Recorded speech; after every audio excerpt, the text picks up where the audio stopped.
We have more platforms that we're covering now. We're engaging with more audiences. And if we had more speakers, we could do even more of that. So I'm sincere, and Joanna is evidence that I'm sincere when I say, join, please help us. And please do be a solid, stable member. We don't want to attract detractors, but we want to attract people who are going to be a gain for the campaign. Now, when I spoke here last year, September, we had 50 churches that we were working with, and we had achieved 20 votes. So I was quite happy about the 40% strike rate.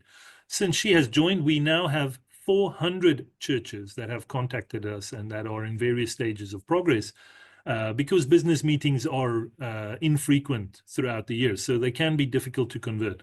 But we're in 8 countries.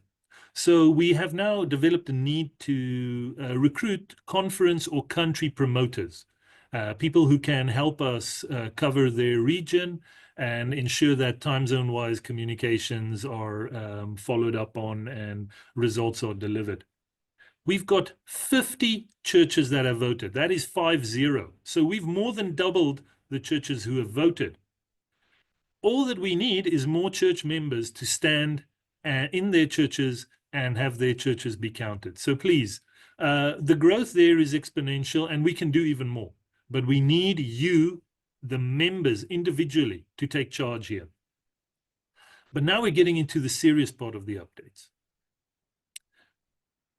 Of conference positions, we have achieved the change in 3 conferences. 2 conferences have outright rejected the statement through their ExComs. They voted and rejected the statement for the reasons we uphold, that they're not in harmony with our fundamental beliefs. And we'll talk about one of those conferences later on. A third one has seen what has happened. They have heard the argument, and they've said, yeah, they cannot reconcile themselves with this statement either for the elevating of science. So there's a good story there. The mechanism works. However, it doesn't stop there. Our local union had in their November meeting discussed this statement. Why? Because they were prompted by one of those conferences that voted to reject. And the union admitted that any elevating of science alongside the Bible and Ellen White is wrong. Now that is progress, people. That is gigantic progress, which we all should be celebrating. Now let's get into the conference, the local conference that has voted to reject the statement. And I really want to read this letter. I may have read it last time, but let's read it now. I think I read it when we did the quick update when Conrad Vine was presenting, but let's read it now. This is on the 24th of September, 2024. It was my wife's birthday, so that's why it's a very special day for me, and I got this lovely gift on my wife's birthday. The letter says, in view of the request from, and this is the church congregation who voted to reject, the North New South Wales Executive at their meeting on the 24th of September took the following action. Which action? They resolved to approve that we communicate to the Australian Union Conference the following. In the light of the dynamic and evolving nature of peer-reviewed literature, often at odds with itself and the Bible, and that's a crucial point of admission there, the North New South Wales Conference Executive asked the AUC Executive to move a motion. A, to appeal to the General Conference to retract the 2015 immunization statement in its entirety. And B, refrain from making statements on behalf of the World Church that have no basis in Scripture or the inspired writings. Now, I just wish you would all, as you sit there, applaud this conference ExCom, because this is exactly the Pearl message. No elevating of science, no speaking in the voice of the church, claiming the voice of the church when you're not speaking from the Bible. A church can only speak from the Bible. That is where we speak from. Now, this is the letter. This letter is an achievement, and it was only made possible by the local congregations in this conference voting to reject the statement in a business meeting and sending letters. We need every single church in this conference to vote to reject that statement, because we are not intending to affect the local conference. We are intending to affect the general conference.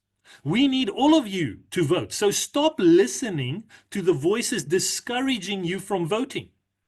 Imagine if none of the churches in this conference voted to reject the statement in a business meeting, do you think the ExCom would have voted? No, they had more than 2-3 years to arrive at the conclusion that the business meetings were arriving at, and they didn't. They only got there because of business meeting votes. So I think it's disrespectful to the churches who have voted to reject to say, oh, well, the ExCom has voted now, we can all drop it and leave it. It is as bad as leaving to GC ATCOM to speak on your behalf if you leave your local conference ExCom to speak on your behalf. It is the same issue. Take control of your local voice and speak through your business meeting. Do not allow them to discourage you. When we started the Pearl campaign, we were constantly treated with suspicion and contempt. We are the problem. We are causing problems. We are bringing the division. But as we have proven, we are standing on the fundamentals. We are uniting on the fundamentals. We're standing on the principles. And now even the ExCom has to agree with us. As I said, even the union has to agree the statement is wrong. But none of that would be possible if local churches didn't speak. Now, respect that and speak as well. And speak with freedom, because you no longer have to face the contempt that the first churches had to face. You no longer have to face the suspicion that the first churches had to face. They have gone up ahead, but if you betray them and don't follow after, it will be a sad and sorry betrayal. What we have confirmed here is that the Pearl mechanism is a valid mechanism, and the Pearl argument has standing. We are now validated. Take up that torch and light up your church and stand for truth, stand for reformation. The union discussed the statement as they were requested to. First up, the discussion did not go as well as we would have hoped. First, there was some sentiment prevailing at the union that the General Conference should have a statement on immunization for the benefit of the Third World. Now, sadly, this is very indicative of the world we're in, where you find a victim, and because there is a victim or someone less privileged, then you use that person or that situation of less privilege to justify you in some humanitarian act. So that sentiment straight out the gate is not a Bible-based sentiment. Going and finding the third world and saying the third world can't live without the therapy is preposterous. The Lord already knew when he wrote the Bible that there would be poor people, and if there was something that needed to be said for the sake of the poor people, the Bible has it already. So again, they feel the Bible is not quite enough. Second of all, there's a pragmatism. Science can be informative to our discussions and should not be entirely rejected. Well, we didn't say reject science entirely. We said the church cannot speak based on science. That's what we said.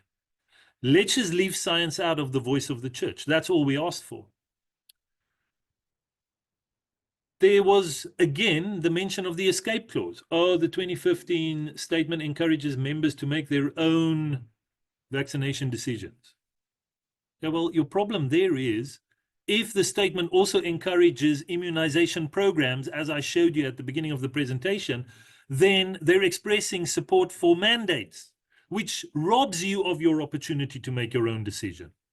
And then, if you were to pursue a religious exemption, it will not be sustained because there's, from your church, a statement that says you have no religious objection because the church encourages. So this is a circular argument where you chase your tail ultimately to end up with no religious liberty on this matter and an inability to follow your conscience and subject to mandates. So this is a willful blind spot of the leadership if they refuse to acknowledge that the statement robs of religious liberty. It does not add of religious liberty. Without the statement, I would have had that freedom to make my own vaccination statement. With the statement, when I try to make my own decision regarding vaccination, my employer quickly finds the statement and says denied. That's the problem with the statement. And it's a willful blind spot of the leadership if they refuse and continue to refuse to acknowledge that point. But there was a victory at the union. The union ExCom said that peer-reviewed science should not be noted next to the Bible and the writings of Ellen White as a basis for our faith. That is a victory. We are succeeding in educating on this point, and we should not stop. We need every church. And there are certain conferences in this union where we don't even have a single church. It's time for you to stand up. The union, it would be great if we could have greater transparency. If you're discussing a statement that's publicly available, published publicly, why can we not have greater insight as to what the union's position on that statement is? There is no confidential information involved there. So demand transparency. There's a lot of focus on General Conference 2025 coming up, but I want to show you something. Don't think that one union cannot make a difference. Here, we have the historic example of the Norwegian Union. And I want to show you here, this information was conveyed to me in one of my presentations. Someone went in the comments below on YouTube and said, hey, I'm the whistleblower, and I blew the whistle on this issue. And I went and researched and I found what he was talking about. He was talking about the Norwegian Union and their contribution. Now here we have, and I've just got to get the browser up again, the Norwegian Union on the 28th of February 2018 called on the General Conference to stop investing in weapons manufacturers. The General Conference sits with a pot of money, tithe, and they were investing. And where were they investing? They were investing in arms manufacturers. Now, it was particularly stinging hypocrisy from the General Conference because they have produced an official statement to ban sales of assault weapons to civilians. So if weapons is such a concern for the General Conference, then why is the General Conference investing in weapons manufacturers? Does that not strike you as hypocrisy? Now, whether you're convinced or not, it doesn't make a difference, because on the 28th of February 2018, the Norwegian Union called the General Conference out for this hypocrisy, and here we have it. By the 6th of April, less than 2 months later, the General Conference divested from the arms manufacturers in their portfolio. One union stood up to the General Conference and called them out, and the General Conference changed. Now that should be encouraging. We should be encouraging our Australia Union to stand for sola scriptura. Now let's continue, because I believe the Pearl campaign is having an effect on the General Conference. Why do I say that? Well, first, we're going to analyze 2 recent articles from the Adventist Review. And first, in this article on whooping cough's return on the 22nd of January 2025, again, remember those woke sentiments of finding the victim? There was a sentence that says, expanding the global vaccine coverage is critical, particularly in low and middle income countries. You see, it's a foregone conclusion. The vaccine is the solution for low and middle income countries. That's where that sentiment comes from. It reflects itself. It shows itself here. Then there was an interesting paragraph in this article. The Seventh-day Adventist Church, note the church, the Seventh-day Adventist Church has an important role in preventing diseases through consistent messaging on healthy lifestyle by promoting appropriate immunization. Now, who said the church has an important role to promote immunization? Where does that come from? Well, your 2015 statement reflects what they've already accepted as their personal burden to promote immunization. And my question is, yes, we do have clinics and dispensaries and hospitals. Why can't we say that the Seventh-day Adventist hospitals, clinics, and so forth have an important role in promoting immunization? Why must the church be dragged in there? This becomes an even bigger issue if you go onto YouTube and you go and look at the 14th of September 2024, when Genoon Diop is in Nairobi, Kenya, at the New Life SDA Church. And at the 40-minute mark, he says, we at the General Conference have been accused recently for promoting the vaccine. And he says, we have not promoted the vaccine. But here, from the Health Ministry's department, This article here, House Call, was written by the Health Ministry's department, which is the department of the General Conference. They claim that it's the Seventh-day Adventist Church's important role to promote immunization. But then Genoon Diop from the Public Affairs and Religious Liberty Department of the very same General Conference claims that they have not promoted it. So something very fishy going on here. But why do I say the General Conference may be in the retreat on this issue? Well, I want you to see the next article, less than a month later, a fortnight later. In the very same publication, on the 5th of February, there was a question. My family is becoming concerned about the risk of another pandemic or worldwide crisis. How and when should we prepare?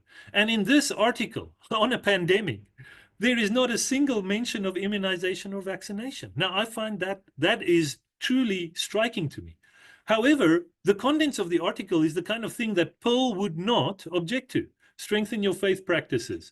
Strengthen your personal and family physical health. Eat a balanced diet. Okay, so this second point is maybe a bit troublesome. But learn basic gardening skills. Yeah, there's lovely guidance in there, but no mention of the immunization. Very interesting. And you can go, and I did a few searches there, immunization and vaccination. It's just not present in the article. But now, a very interesting thing happened in November of 2024. So when I used to present on this, I would say, where do we find these official statements? And we'd go to adventist.org. And we would go, as when I did the brief recap at the start of this presentation, you go to beliefs, you don't click on it, you just wait for the drop down, you click on official statements. Now, what would happen is you would go to a link which would be in the address bar. It would display as adventist.org/official-statements/. But on the weekend of 16th of November, we caught them in the act. This whole set of official statements was transferred from adventist.org and is now published under gc.adventist.org. So it is as if there are forces in the administration that are saying these are not statements of the church. Move them to GC because these are statements of GC. And it is as if GC now needs to own these official statements, and that's a victory. Because before we started speaking on these issues and educating on official statements, these were there masquerading as official statements of the church under adventist.org. But now they are rightly published as statements of gc.adventist, which is where the General Conference's webpage is. So I want to tell you, things are happening, but not enough, and not with enough transparency, and we need to press on. Now, our time is very short. I just wanted to run through a letter, because this is quite evident. When the Pearl campaign is being practiced in a region, we often receive these letters of rebuttal. Now, this one is quite laughable, so I really want to go through it as briefly as I can and just show to you how flimsy, how weak, how embarrassing these attempts at rebuttal is. Why? Because it should encourage you that you have nothing to fear. They cannot rebut the core argument of Pearl, which is that science, any claim that our health message is based on science, is in conflict with our fundamental beliefs. That argument has never been rebutted. So I just quickly want to go through this letter. So this was published by the Washington Conference and was circulated to some of our, we run an international campaign, and some of our members were aiming to start this in the Washington Conference, and this letter was sent to them. And oh, it's a beauty. Let's read it quickly.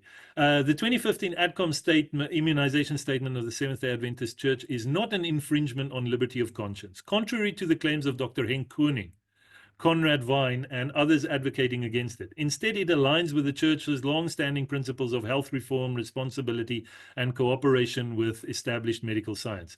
Their argument mischaracterizes both the intent of the statement and the role of peer-reviewed science in medical decision-making. Now, first, be careful.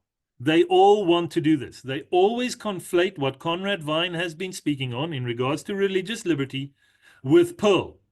Pearl is not speaking on religious liberty. Yes, religious liberty is impacted by the matter that we're discussing, but we're speaking on reformation. Now, to show you how sloppy this research is, they can't even get my name right. So they've promoted me to doctor, which, you know, I'll take it while it's a compliment. But that surname means king in Dutch and Afrikaans. So they've promoted me twice. But it just goes to show how poorly researched these rebuttals are. Now, the reason why the research is so poor is because these church administrators are used to dealing with the wackos and the crazies who come and, oh, we want to reject this and we want to reject that and we want to eat everything and we want to drink everything. And they then always assume that they're standing on the moral high ground. They're standing on the fundamentals and they deal with that. And that gives them false courage. They are too courageous in trying to deal with the Pearl issue, which is very different. The Pearl campaign is actually standing on the fundamentals. And these chaps are defending science, which, as Joanna said, she was stunned that, you know, the 4 people in her church were voting to uphold science. And they're not keeping track of this.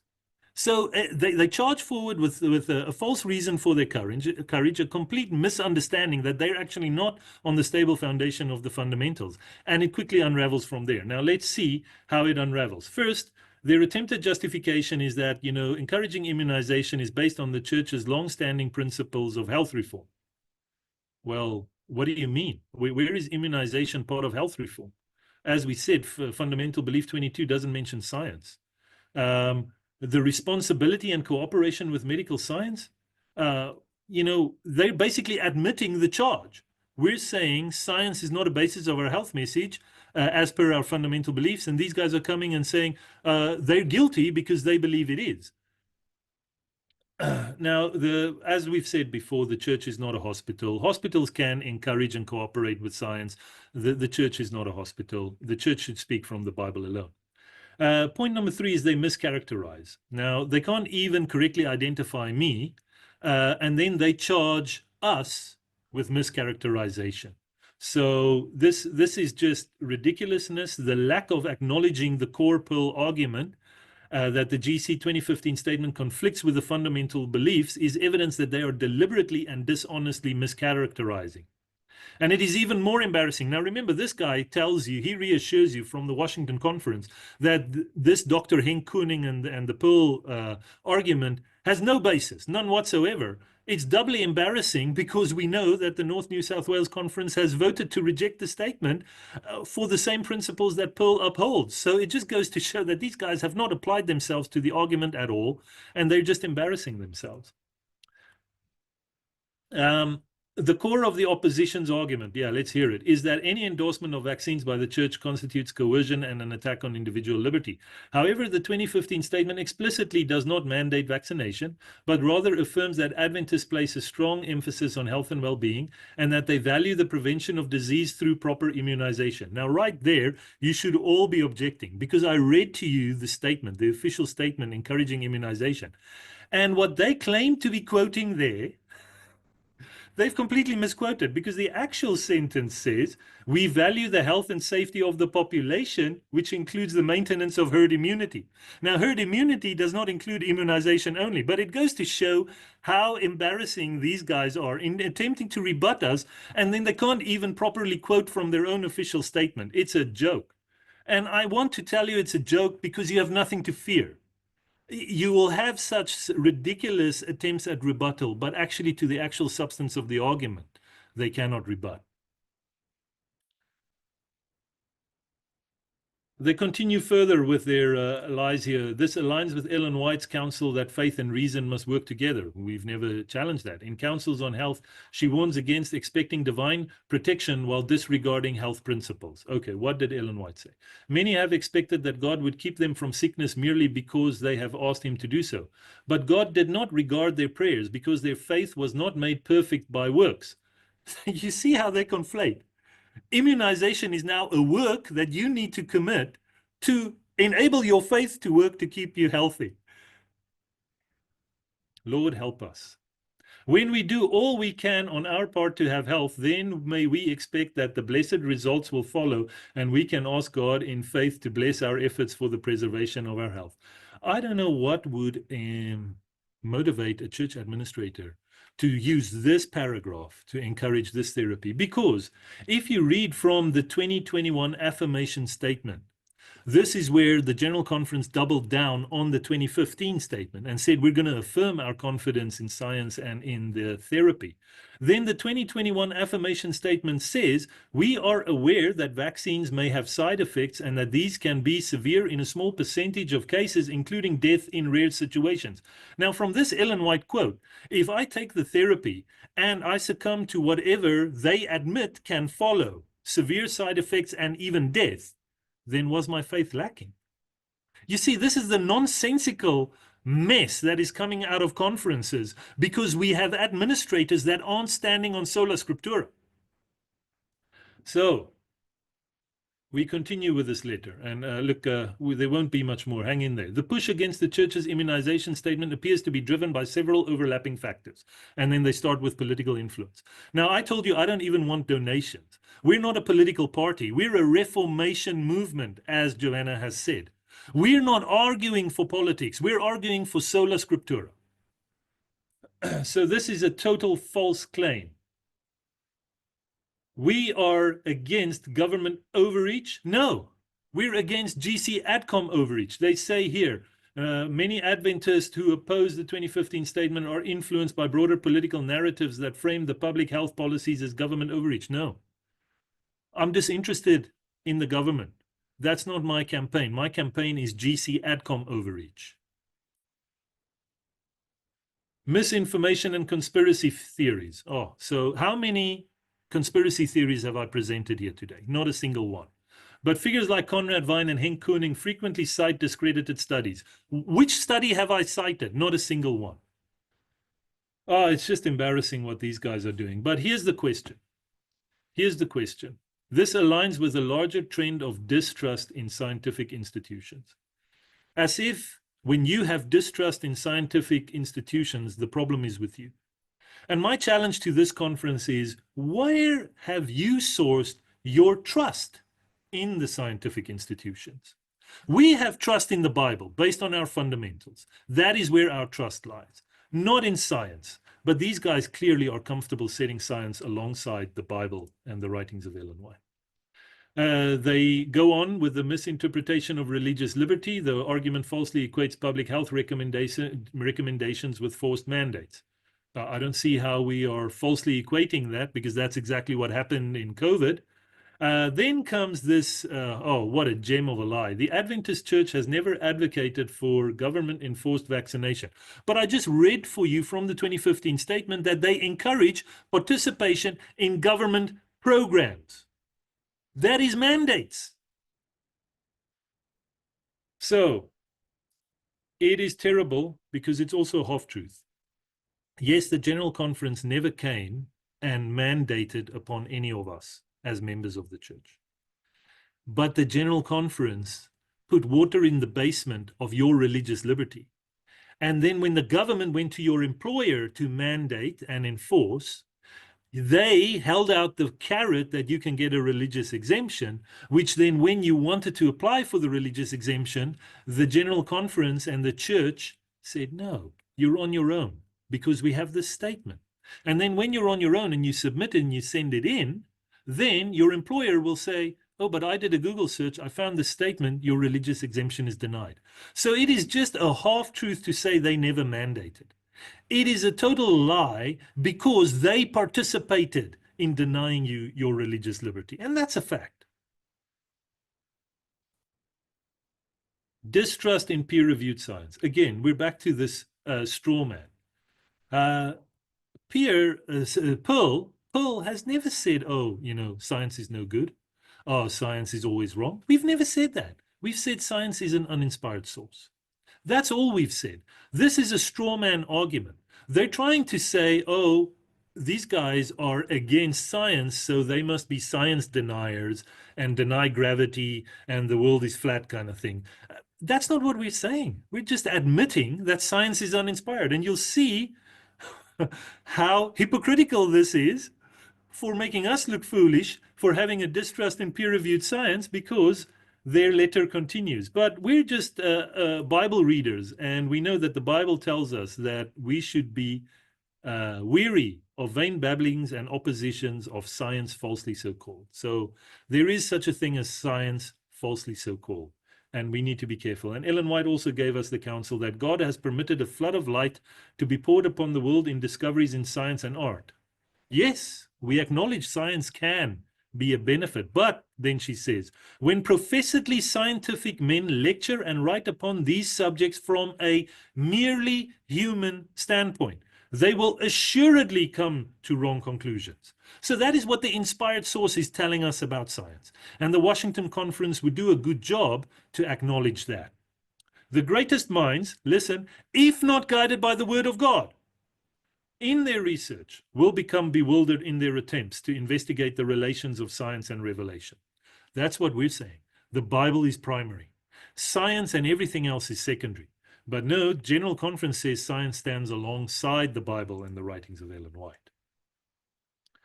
Then we come to the conclusion of the gaslighting, that when it comes to peer review, then they will say Dr. Koenig and Vine's critiques of peer review ignore that science is an ongoing process of refinement and not an absolute authority. Well, if it's not an absolute authority, why are you objecting so vehemently when we say we don't want to base our church's voice on science? Then you should be agreeing and saying, yes, yeah, it's not an absolute authority, and yeah, it's in a process of refinement, so it's probably not the most stable basis for our health message. We don't need to be anti-science, but matters of belief must be based on the inspired sources alone. That is the Pearl message.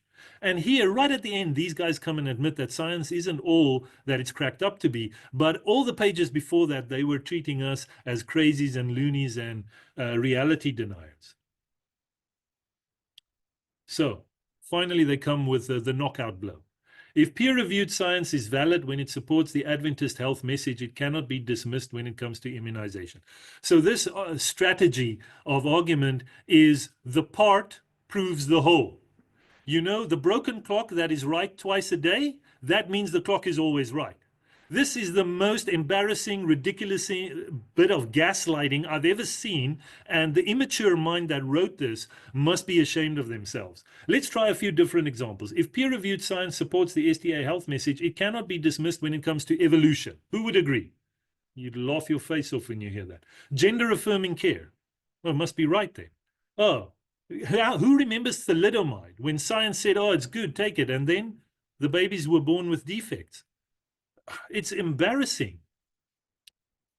So finally, they claim that the church has a commitment to science. I'm not going to read it. It's all on the screen. You can pause and read it. They claim that there's a misrepresentation of peer review in science, and there's been no misrepresentation. We're just stating the plain obvious fact. Science is not in the fundamental beliefs. This is a fact. It's not about representation or context. And GC ADCOM is misrepresenting our SDA health emphasis when they claim that it's based on peer-reviewed science. Ultimately, my conclusion is that the Washington Conference seems to be believers in what we in the Pearl movement have started to call scientism. This is this belief that science is alongside the Bible and the writings of Ellen White. That is scientism. Science may not be questioned. The church needs science. The church cannot rely on the Bible and Ellen White alone. But we know from the Bible what truth is. It's not science. John 17:17 says, sanctify them through thy truth. Thy word is truth. The word of God is truth. And that is all we need.